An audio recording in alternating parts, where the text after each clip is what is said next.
it was the greatest thing that ever happened to any of us.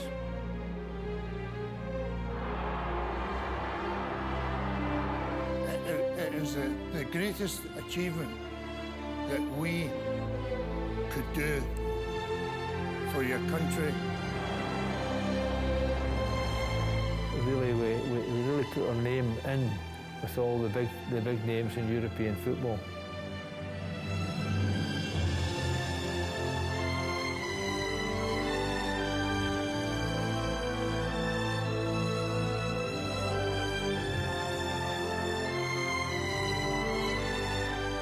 The manager, Jockstein, who was a great manager, and he was very confident, and he was trying to put a lot of confidence into the team.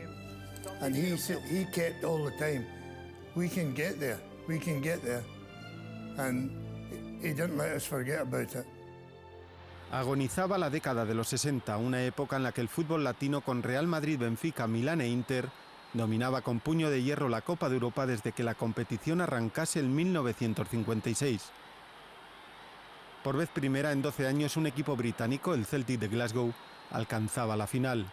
La fecha, 25 de mayo de 1967. El lugar, Lisboa. El rival, el Inter.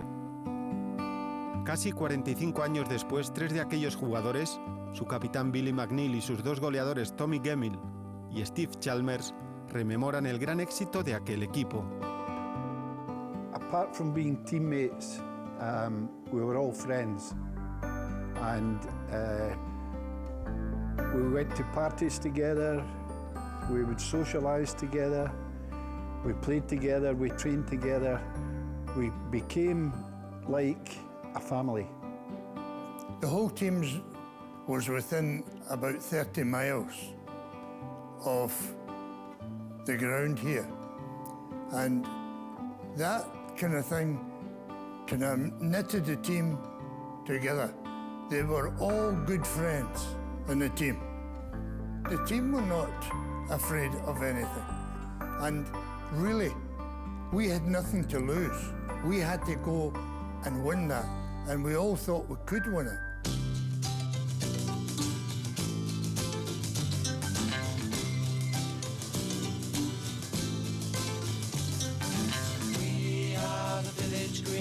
Preservation Society. God save Donald Duck, Vaudeville and variety. We are the Desperate Dan Appreciation Society. God save strawberry jam and all the different varieties. We were staying in a hotel in Estoril. The temperature was about 80 to 85 degrees, and Jockstein wouldn't let us out in the sun. We could have 5 minutes in the sun to have a dip in the hotel pool, but he wouldn't let us into the sun because he says the sun weakens your muscles. So. Por primera vez los equipos coinciden sobre el terreno de juego. El Inter acaba su entrenamiento y se quedan a ver cómo lo hace el Celtic. And Jockstein said to us, show them absolutely nothing, we'll just do some ball work, pass the ball around, don't bother about giving anything away because we ain't going to show them anything that we've got as ammunition. Didn't want to give away anything at all to Inter or Herrera.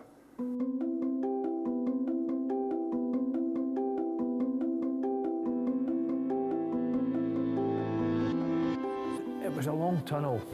The changing rooms were quite a bit far behind the actual stadium. So there was this tunnel.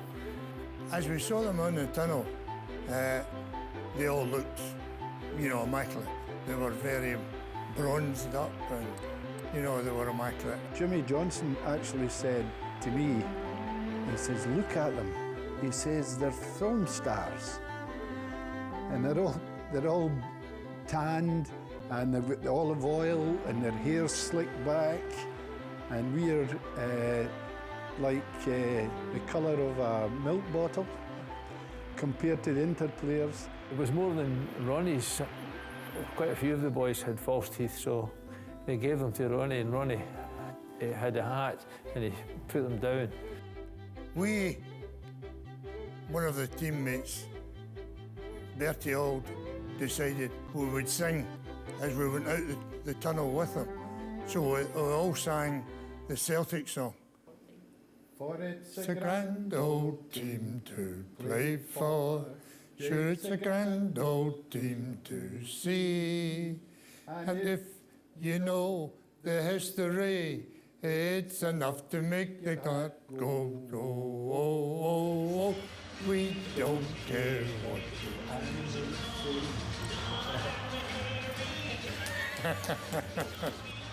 The Italian players looked at us as if we were crazy, going out the tunnel singing the Celtic song. You know, when we walked onto the pitch, I think my chest was going to burst for a moment, because I was so proud that I was leading the team out on this occasion that I couldn't believe what was happening. But it was wonderful. Los equipos están ya sobre el césped. Mazzola y Capellini ponen el balón en juego. El Celtic estaba disputando su primera final de Copa de Europa. Un partido que se le puso rápidamente en contra. Un penalti de Jim Craig sobre Renato Capellini transformado por Mazzola ponía al Inter por delante. Era el minuto 10 de partido. The Italian way of playing at that time was to score a goal, sit back and defend, and trying to score another goal on breakaways, and that's how Inter played. I think in many ways that helped us, because it made us so determined to get back into the game. El encuentro estaba donde quería el Inter, pero con lo que no contaban los italianos era con el recital de fútbol ofensivo que iba a ofrecer el Celtic. El Inter disparó 2 veces a puerta a partir del gol, el Celtic 41, 21 de ellas entre los 3 palos. Tanta insistencia tuvo su recompensa. Era el minuto 63 de partido.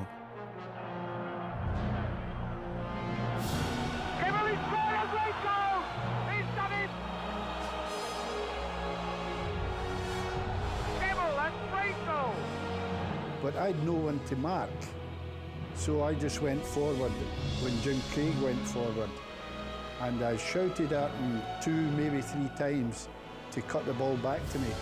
But on the third shout, he cut it back to me, and I just hit it, and well, the rest is history.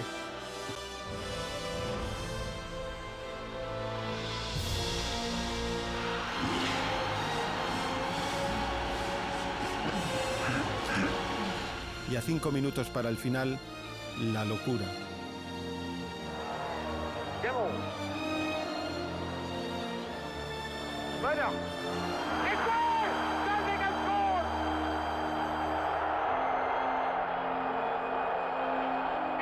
I think Jarvis put it in, but it doesn't matter.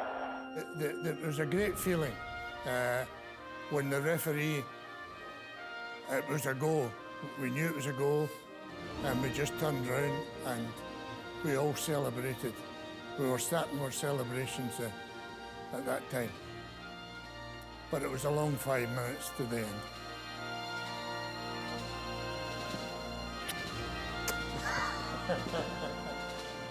Mr. McNeil, the captain of the Celtic team,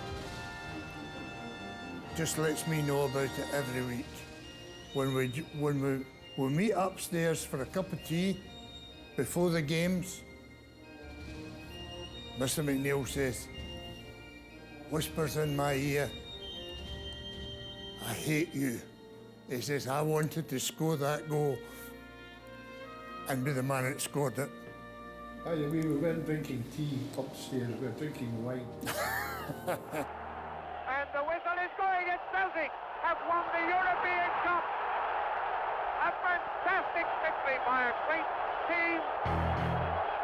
Celtic have won, the goal scorers Gibble and Chalmers, and onto the field come thousands of Celtic fans.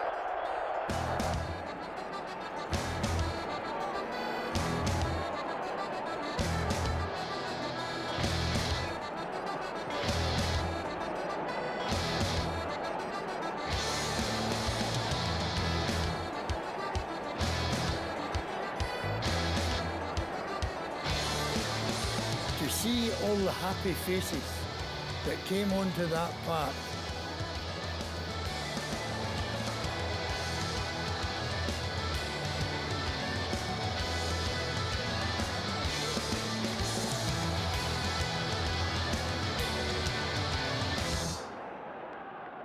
In fact, I don't think they knew where I was, but it just seemed to be haphazard. I mean, we were so delighted that our emotions were very, very, very high. Once I was up there, I realised what had happened, and I was going to get the trophy. It was lovely to do that. I knew that that was us really being successful.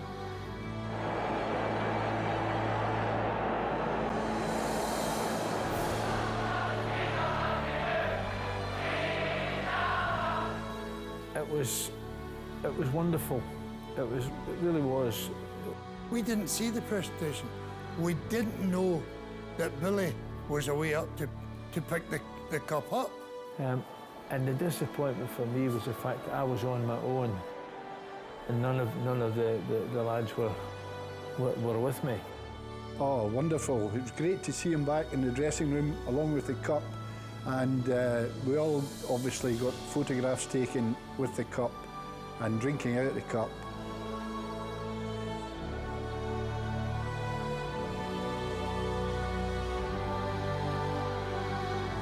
Every corner on the streets were crowded with supporters cheering on the way from there to Celtic Park. But they were all out the window. People were out the windows with scarves, cheering.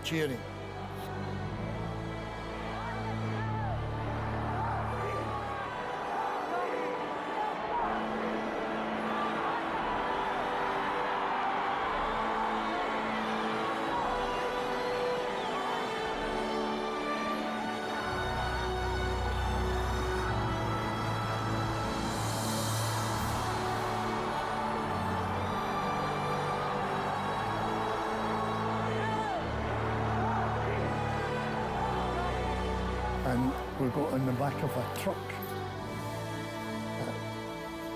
It's a truck. And went round the track.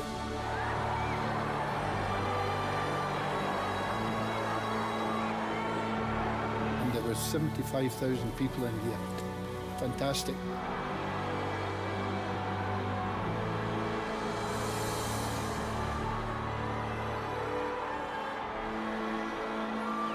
Nobody here has forgot all about our team. We are always recognised very well with the supporters.